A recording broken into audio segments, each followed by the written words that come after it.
him for being lewd. So how are you going to arrest a man for being lewd when Whitesnake is right down the street having sex on stage? What it was that Luke owned the means of production. See, it's not enough to have your label on this bottle. It is something when you own the plastic manufacturing and the spring from which you fill these bottles, and the system and the trucks to get those bottles into the store.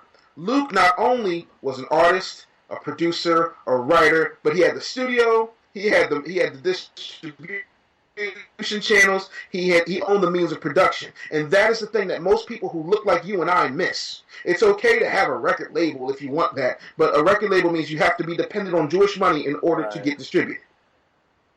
So yeah, those are people that I study. When it comes to speaking, I've studied Tony Robbins, Zig Ziglar. I've worked with Les Brown. I also look at, great people like, I look at MLK. I look at Malcolm X. I look at Kennedy.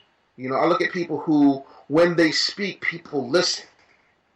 And then I look at people like, one of my biggest influences is Kanye West. And I've met the man. I've spoken to him several times over the course of my career. And we have a lot more in common than we do have differences. Yeah, I was going to say, because I think the media is portraying him the wrong way. Because one day I was talking to my wife about him, and she was like, "Would you try to be like Kanye West?" And I was like, "Hell yeah, I'm trying to be like Kanye West." I was like, because I think the way they playing him now is like they making him look crazy, but it's like you really listen to his music, it's like, man, this dude is on it. I love Kanye West. He wasn't talking coke and bird, more like spoken word. Except he's really putting it down. Yeah. Here's the thing: Kanye is the son of a single mother, who was an educator, who didn't take no for an answer. David Anderson, son of a single mother, who was an educator, who doesn't take no for an answer. I don't believe in limitations, and I don't think that you should have to be put in a box. And I'm sorry, but Kanye has mastered the art of audience manipulation. Kanye did what Michael Jackson was trying to do his entire career. Get a group of people, mainly the entire world, talking about him and calling him all these different things and making him appear, to be crazy or bizarre. But let's face it, his sneakers are $400 and nobody bats an eye. But why you say Michael Jackson didn't do that? Michael Jackson did it, but Michael Jackson did it to a point where he started to lose his success. Yeah, when them kids, when they start putting them kids. Yeah, Michael never touched them kids, though. I know, but even when they added it to it, it's like, that's what, yeah. But even that's a hustle, because there's this ceiling that people hit. When Michael decided to get it, and people always talk about the Beatles, let's talk about the fact that Michael owned half of Beyonce's catalog. Let's go Google what Michael Jackson's publishing was, like what his publishing or what the estate owned. He had half of Sony. This is documented. It wasn't just the Beatles catalog. They wanted Mike's whole kit and caboodle, and now that he's gone, they got it. It's amazing to me how nobody seemed to notice the fact that other than Pepsi, Michael didn't do a whole lot of endorsements. You didn't hear his music on a whole lot of stuff. But as soon as June 2009 came around, all of a sudden, Michael's everywhere. Commercials, all that shit. I would say so like on the show, we interview a lot of like independent artists. So I just want you to talk about, tell them the importance of like handling their business and branding as an artist. Okay. First and foremost, some of y'all, okay, unless you are doing 10 shows a month, unless you are selling 5,000 to 10,000 records a week, you don't need a manager. Stop. Secondly, you need to be willing to handle the pressures that come with building a business from the bottom up. See, a lot of independent artists, be they rappers or singers, they want to go about things where they just have all of this stuff. You know, I live very simply. You know, I believe that you should live very simply until such time as you don't have to worry about how much is in the bank. And there are very few people who don't worry about how much is in the bank. You know, so you gotta grind until you're comfortable. Also, chains have never helped you rap better. A studio will help you rap better.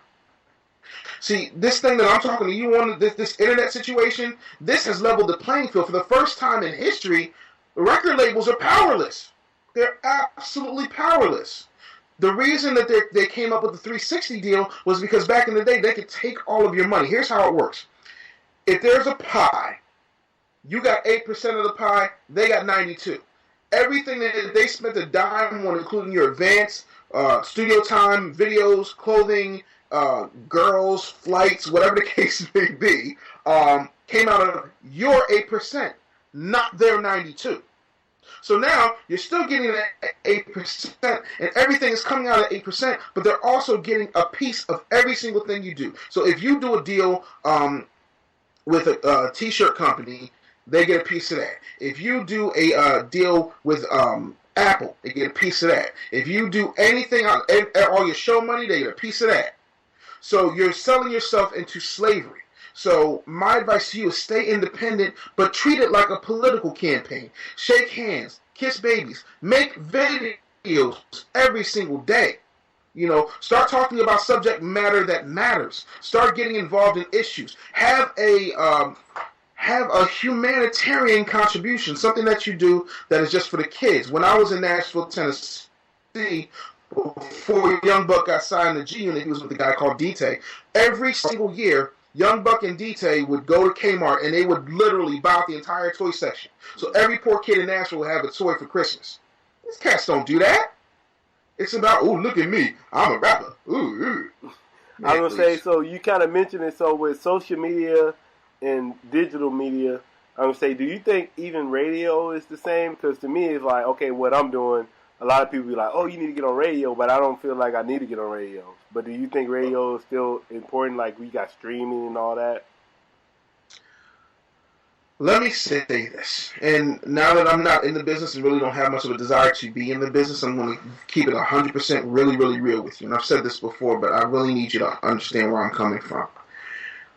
A few things that have happened, culturally, you've been conditioned to believe things that are not true. There is no such thing as a request line. You know what the request line is? An excuse for y'all to call up and feel like you have some kind of vote. Voting for the President of the United States has more pull than asking 100 people to call up every day and ask for MC Huckabuck's record on the radio, which will never get played. Not ever. Ever, ever. Not at all. Ever. There is no such thing as instant requests. If you want to make a difference or an impact with the radio station, pay the mixers. Get with the actual DJs. The program directors, they're figureheads. They can only do what their regional VP of programming tells them to do. Listen to the words I'm saying. VP of programming. So the radio industry has never been one to help out the little guy. The one thing that I did that was radical, wherever I went, I became the local music director. Even if that meant I was a program director or the assistant program director or music director, I was always a local music director. And I would have a show for local music. And I would teach these artists how to position themselves. Now, let me ask you this. What is the advantage of being on the radio? I don't listen to the radio. I haven't listened to radio in years. But let's just say you did. I guess what is the advantage? The people that don't have access to like streaming sites, or that's what I'm thinking. Those people, you get those people. Unless you're homeless or dirt poor, you got one of these. I know. That's what I'm saying. So shit. Yeah. But even before that, the idea of a local record, see, you've been every time you see a story or some kind of Lifetime movie, it's a situation where you see people and they're, oh my God, I'm on the radio, and then all of a sudden, you know, Puff Daddy comes down from on high and just gives you a magical record deal, and all your problems are solved, and look, Mama, I made it, and everybody's moving out the hood. That's never going to happen. Never going to happen. Here's what a song as an independent artist on the radio means.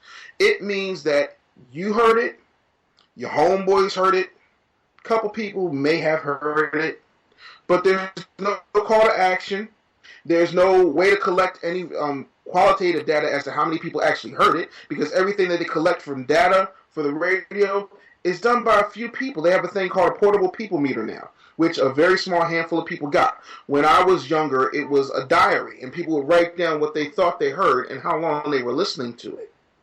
The PPM will automatically pick up whatever radio station is playing at the time, but that's not indicative of what the rest of the people who are doing. Have you ever seen a portable people meter before? No, I don't even know what it is. Exactly. Ever known anybody who's had one? No. Ever known anybody to fill out an Arbitron diary? No. The prosecution rests. Radio is there to make people feel good about... Say, so did video kill the radio star?